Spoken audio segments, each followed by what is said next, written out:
I think probably not only Lakshya Sen, but some of the topmost athletes Yes. is their routines. How focused they are. What is their routine. If let's say if he wants to eat at 7 p.m. every day, probably for good 200 days of the year, the food is there on the table at 7 p.m. Okay. you know of course, unless if we are traveling for a tournament or things like that. you know uh, Routine in terms of how we structure warm-ups, how the warm-up every day remains a certain set of exercises. you know let's say for an example, for a general guy, I would ask him to just lift a pen for 365 days, in a year. You will get absolutely bored. Yeah. Now these guys have been doing those routines and following these routines throughout the year for almost good 5 to 10 years, since the time he started playing. Playing. So of course, you know diet has played an important role for who he has been.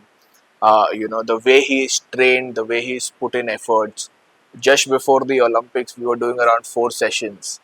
So one session of badminton, one session of fitness, another session, of badminton followed by recovery.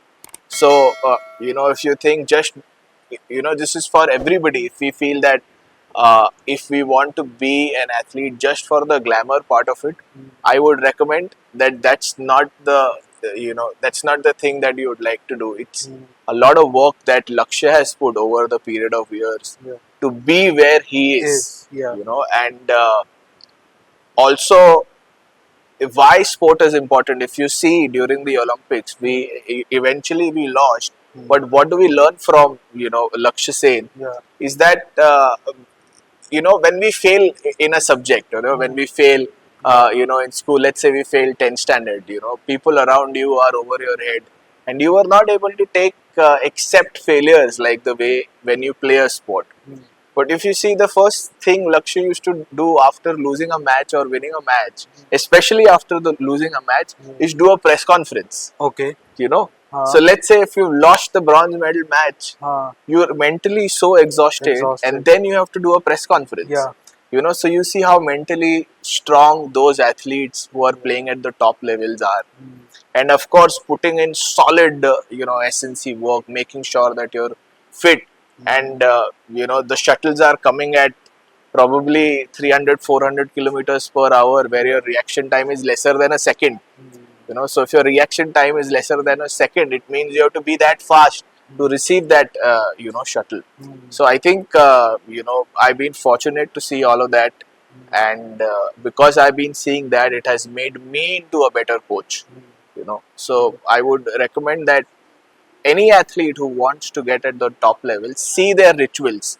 Not only see the sport, but behind the scene, see, if just to give you an example, the pre-Olympic camp, we were talking about individual athletes, but it's just not individual athletes game. We were a team of around 12 people who were traveling to Marseille just before the Olympic training camp.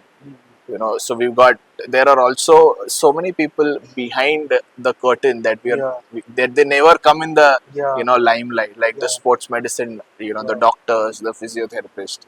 So I think there are 150 crore people in the country, and the probability of you making it to the Olympics is lesser than 0.0001%. Yeah. And I was fortunate enough to be a part of it.